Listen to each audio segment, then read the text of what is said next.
the UK, on DAB, online and on your smart speaker. This is Times Radio Early Breakfast.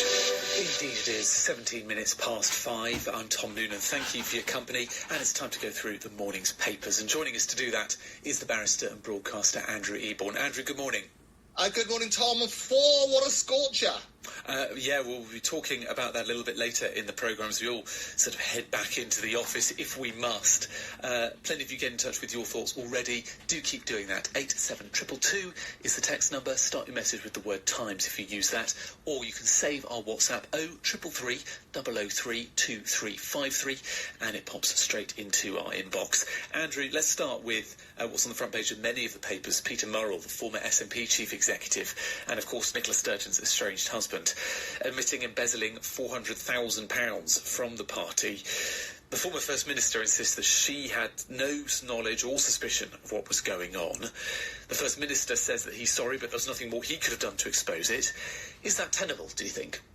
Oh, well, it's extraordinary, isn't it? Scandal surges as Sturgeon's spouse sings, is what they sort of say. But £400,310, and that's 65 pennies. The list of stuff that he took from luxury motorhomes costing about 125 grand to a Jaguar I-PACE, but contributing some of that sort of stuff. A Volkswagen Golf, you look at these sort of things. Watches, he's got a luxury goods from Harrods and Fortnum Mason. It is extraordinary. I always say that sunlight is the best disinfectant. Everything you've ever done in your life at some stage will be exposed. Whoever you stand next to, whatever criminal offences you have committed, they will all come to light. But it does question who knows what when. He himself has confessed to this. He's now going to be sentenced in a few weeks' time, and they're going to look at that sort of side. And when determining the sentences, they look at a number of the seriousness of the offence and contributing factors such as whether it's a breach of trust, how much is involved, and so on and so forth, the victim side. And there's lots of individual victims who thought they were donating to the party who themselves have lost money. And you've heard that John Sweeney said that he himself was a victim. Nicola Sturgeon said that she was a victim, knew nothing about it. But it's a horrendous breach of trust. And I always say, look, trust comes in on foot and leaves on horseback. And this is damaging the trust that people have. And it's not the first time. There have been, you might remember the SNP MP Natalie McGarry. She previously was sentences for embezzling about a much smaller figure, it's about £25,000 altogether, but it involved all sorts of sides on that sort of basis. All of this will come out, no doubt, dominating the headlines for many, many weeks to come. Yeah, and Nicola Sturgeon, of course, we just said earlier, but we should say again, arrested, questioned, then the investigation against her was dropped and she was never charged over that. Tommy in Aberdeenshire gets in touch. Good morning, Tommy. Are we really to believe that Nicola Sturgeon knew nothing of her husband's crimes? Also, her resignation timing was a coincidence. Time for the SNP senior leaders to be held to account. I suppose that will be the test, is whether having had Nicola Sturgeon resign, obviously Peter Murrell is no longer involved in the party either, whether that is enough of a break from that period and these crimes that voters and SNP supporters accept that and are willing to move forward with it. But we'll be talking much more about that throughout the day on Times Radio. Callum MacDonald and Rosie Wright on breakfast. So you'll be sure that there'll be plenty of coverage of that. Front page of the Times, Andrew. Social media is the new smoking. That's the warning from the Academy of Medical Royal Colleges. Have we been complacent in the way that we were about the harms of smoking, do you think, with social media? Or have we been, willfully ignorant, even more than complacent? But it is alarming when you look at the statistics. 95% of 13 to 17-year-olds use social media, and over a third of those, they say, use it over constantly. Teens average, I think, about 3.5 hours per day, many exceeding 5+ days. And what they say, according to this institute, is that basically 3 hours or more daily doubles the risk of depression, anxiety and poor mental health. And that's the concern. They need to look at that sort of side, because children aged 5 to 15, they average about 5 hours, 24 minutes daily on screens and social media, and 3 to plus hours, as they say, is linked to this mental ill health symptoms, which has been rising from 12% to 27%.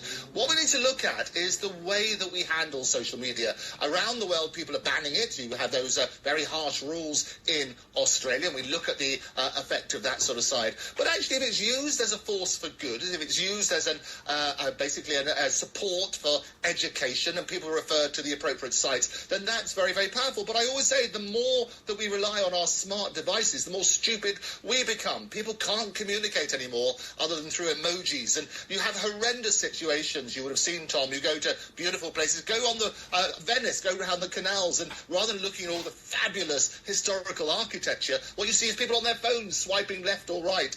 We need to digitally detox, but at the same time recognise the power of that connectivity.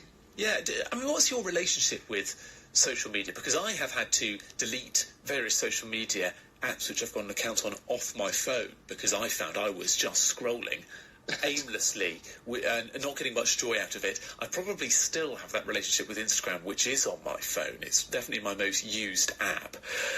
Do you feel that you have an addiction to it, or are you able to prise yourself away from it? Well, I use it as a promotional tool for the Andrew Eborn show on more platforms than Paddington, and I think that's what you've got to do. People's lives on social media is very different to your personal life. I wouldn't recommend that people put their personal life out there.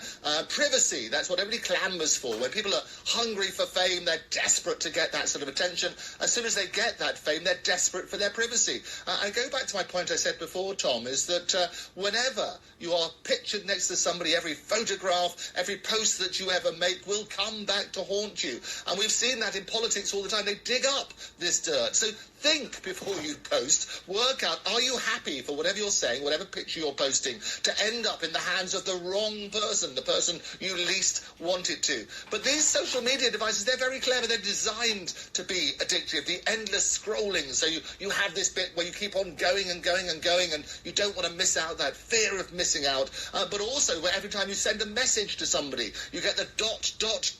That's psychologically, you can see they're going to type something to you, and you wait desperately to see what that is. The secret is don't be addicted. Work on the basis that data is the new currency. That's what's happening. And if you're not paying for a product, you are the product. Times Radio Breakfast, we're speaking to Ellen Room, whose son Jules died at 14 in 2022 after an online challenge gone wrong.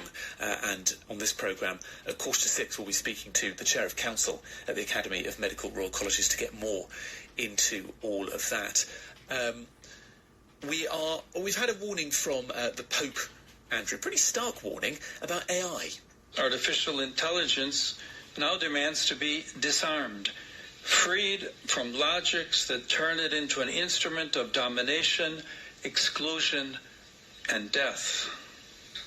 Like nuclear energy, it must be at the service of all and of the common good.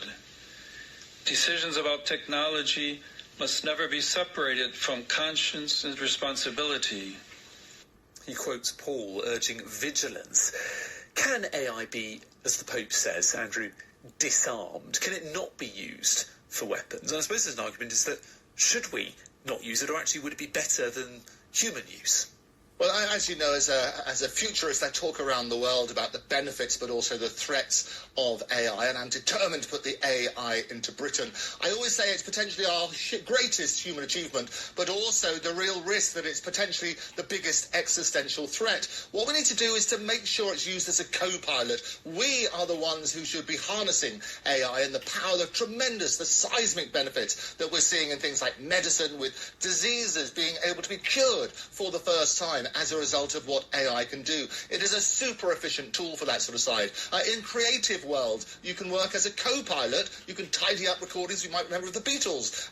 Basically, that was done on that sort of basis. It's a wonderful force for creativity, but it should never, ever, ever replace us. We need to understand its benefits. But people always throughout history have resisted changes brought by technology, from smashing up the printing presses and so on and so forth. But the reality, and the Pope is right on this one, he is right to make sure it is not unharnessed. It doesn't have the automatic right to determine when we should go to war and what weapons to deploy, because you still have these hallucinations, and they might basically misunderstand. If you say cure humanity, well, one way of curing humanity might be to get rid of it altogether.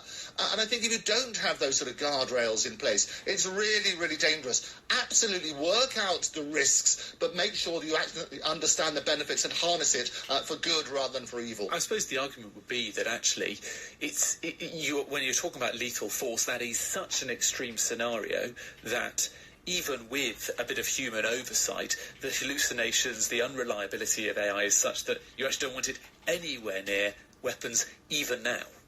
Yeah, I think you mustn't have automation, certainly in warfare and so on and so forth. It is a fantastic co-pilot. It's a fantastic tool for getting rid of all those boring jobs, if you like. In the medical profession, as I say, it can review piles and piles and piles of papers through data and so on and so forth, and come up with tremendous benefits as a result. Just imagine if every doctor's surgery had the ability of the greatest minds in the world, so that the patient in front of them could benefit from that medical advice. That's something I've been advocating for years, to have a look at that sort of side. So it's joining those dots. But you're right, is you don't want to automate everything. Where human life is at risk, you've got to make sure that ultimately the final say goes down to a human being. Well, it's something we're all going to have to make our minds up about, given that AI is part of our future, and weapons, sadly, will always be part of our world, as will warfare, I suspect. So how comfortable do we feel about it? We've already seen it with the war in Iran, on that the drone strike which hit a school in Iran towards the start of the war, suggesting that AI was part of the reason that was hit. Something a bit lighter, I suppose, Andrew. The Phones for You founder, John Caldwell, has erected a 7-foot marble statue of himself on a plinth outside his property development on the Riviera. £250,000 in total. The Times compares it to Caesar Augustus.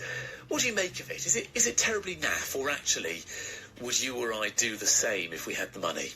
Oh, it's wonderful. It's the marble statue itself was 175 grand. The plinth was where the rest of the money went on. But I always say, look, envy is the thief of joy.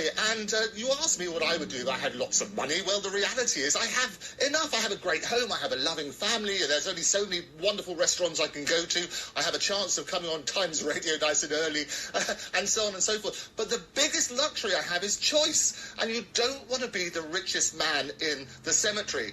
And I've now got a number of initiatives which I do with the Andrew Eborn show. We're now going on boats with a wonderful peace and love initiative where we're spotlighting, if you like, people who are providing positivity, solutions in this world, looking at creativity. And the principle is this, it's basically a fee is a fair exchange of energy.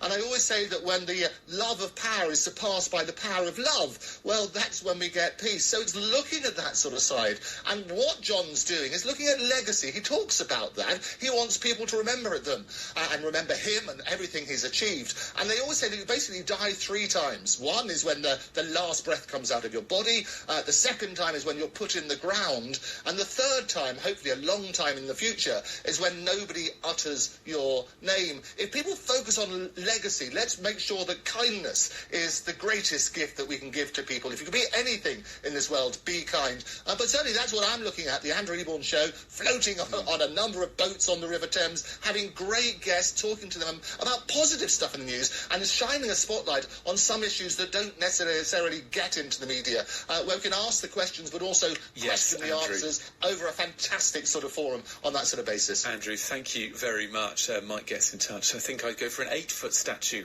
of myself. Why would anyone stop at 7? It's fair to say they don't make statues for journalists, all well accepted, and it's probably rightly so. Andrew, thank you very much for your time this morning. Always a pleasure. That's the barrister and broadcaster Andrew Eborn there. Across the UK, on DAB, online and on your smart speaker. This is Times Radio.